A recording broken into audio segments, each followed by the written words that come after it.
Hello दोस्तों, आज मैं आपको दर्शन करवाने वाला हूँ जहाँ राम जी रुके थे वनवास के टाइम पंचवटी में। Panchvati Nashik road railway station के पास महाराष्ट्र में स्थित है। पंचवटी जाने के लिए हमें सबसे पहले नासिक रोड रेलवे स्टेशन उतरना पड़ेगा। अभी जो आपको मैप दिख रहा था, इस मैप में नासिक के पास जो भी घूमने की जगह है उसमें मैप पे दर्शाया गया है। नासिक रोड रेलवे स्टेशन से आप जैसे ही बाहर आएंगे तो नासिक बस स्थानक आपको दिखेगा।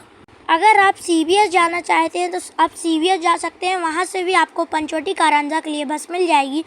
और आप यहीं से जाना चाहते हैं तो यहाँ पे भी पंचवटी कारंजा के लिए बस मिल जाएगी। यहाँ पे हरी कलर की बस एवं लाल कलर की बस रहती हैं। हरी महानगर वाली बसेस बहुत अच्छी हैं, मैं उससे गया था। अब यहाँ से आप सीबीएस बस स्टैंड पहुँचेंगे।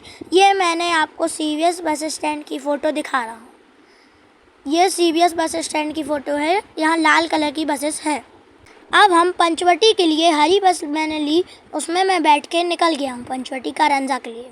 बस स्थानक से ऑटो लेकर सीता गुफा आप जा सकते हैं, जैसे मैंने ऑटो ली है। यह कालाराम मंदिर है, इसी के पास गोरेराम मंदिर है, जैसे मैं आपको दिखा रहा हूँ। आप भी इस कालेराम और गोरेराम मंदिर के दर्शन कीजिए। इसके सामने ही सीता गुफा है, मैं आपको दिखा रहा हूँ। इसी को पंचवटी कहा जाता है। यह आपको वृक्ष जो कि वट के हैं दिख रहे हैं, इसी कारण से इसे पंचवटी कहा जाता है। इसी के सामने सीता गुफा है। जब राम जी ने खरदूषण का वध किया था तभी सीता जी को इस गुफा में छिपाया गया था, जिससे राक्षस सीता जी पर आक्रमण ना कर सके। गुफा की पहचान के लिए इस 5 वृक्ष लगाए गए। सीता गुफा का मैं प्रवेश द्वार आपको दिखा रहा हूँ। यहाँ से हम अंदर चलते हैं। गुफा के अंदर शिव जी की एक शिवलिंग है, जिसका पूजन सीता जी करती थी।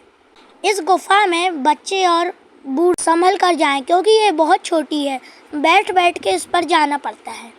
ये अब आपको गुफा दिख रही है, इसमें मैं भी गया था तो इसमें मैं बैठ के गया था, जैसे कि मैं अंकल को दिखा रहा हूँ। ये भी ऐसे ही बैठ बैठ कर जा रहे हैं। अंदर से ये गुफा बहुत छोटी है, यहाँ पे सीढ़ियाँ बनी हुई हैं, जैसे मैं आपको दिखा रहा हूँ। अब आप गुफा के अंदर मैं घुस गया हूँ और अब आप दर्शन कीजिए इस शिव जी के। यहाँ पे एक बोर्ड लगा हुआ है, इसमें लिखा है कि रोगी अंदर ना जाए। अब मैं ऑटो से आ गया हूँ लक्ष्मी नारायण मंदिर। इस मंदिर में गौशाला भी बनी हुई है, वहीं से शुद्ध घी यहाँ प्रसाद बनने के लिए आता है। लीजिए दर्शन कीजिए लक्ष्मी नारायण मंदिर के। इसके बाद हम ऑटो से लक्ष्मण जी का मंदिर चलते हैं। वहाँ शेषनाग अवतार हैं लक्ष्मण जी के, और वहीं पे शूर्पणखा की नाक काटी थी लक्ष्मण जी ने। इस मंदिर में जाते ही सबसे पहले स्वयंभू हनुमान जी दिखेंगे। मंदिर के बाएं तरफ एक मूर्ति बनी हुई है लक्ष्मण जी की, शूर्पणखा की नाक काटते हुए, वहीं पर शिला है। और सामने ही लक्ष्मण जी का शेषनाग अवतार है, जैसे कि मैं आपको दिखा रहा हूँ। इसी मंदिर में जहाँ लक्ष्मण जी तपस्या करते थे वो पेड़ भी बना हुआ है। हमारे बाएं तरफ स्वयंभू हनुमान जी हैं और दाएं तरफ लक्ष्मण जी की शूर्पणखा नाक काटते हुए मूर्ति है। यह आपको अब पेड़ दिख रहा है जिसमें लक्ष्मण जी तपस्या करते थे। यह लक्ष्मण जी का शेषनाग अवतार है।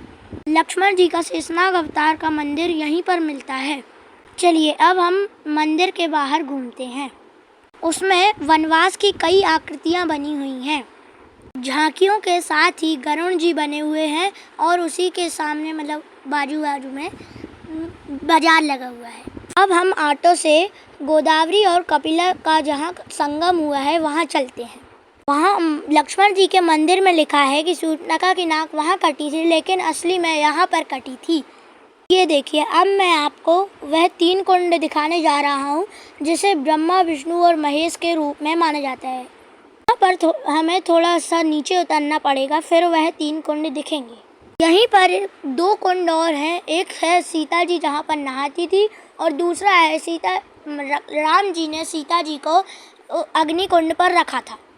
यह देखिए, अब मैं आपको दिखा रहा हूँ वह 3 कुंड जो ब्रह्मा, विष्णु, महेश के रूप में माने जाते हैं। बाएं तरफ वो अग्नि कुंड है जहाँ सीता जी को राम जी ने रख दिया था, जो कि अब अग्नि पानी के रूप में बदल गई है। और पीछे वाला कुंड सीता जी का स्नान कुंड है, वहाँ सीता जी नहाती थी। यहाँ पर मैं एक आपको मूर्ति दिखा रहा हूँ जो लक्ष्मण जी शूर्पणखा की नाक काटते हुए मूर्ति में है। अब मैं आपको पीछे गोदावरी और कपिला नदी का संगम दिखाता हूँ।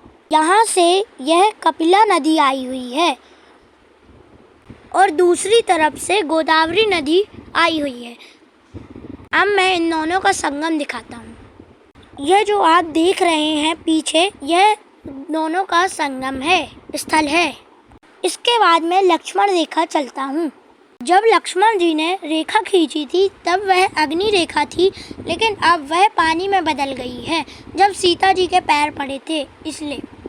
यह जो आप देख रहे हैं यह लक्ष्मण वही रेखा है जो लक्ष्मण जी ने खींची थी। यह अब नाली जैसी बन गई है, पानी बदल गया है इसमें। अब मैं आपको रामकुंड पर लेकर चलता हूँ। यह जो आप देख रहे हैं यह रामकुंड है। यहाँ पर राम जी स्नान करते थे।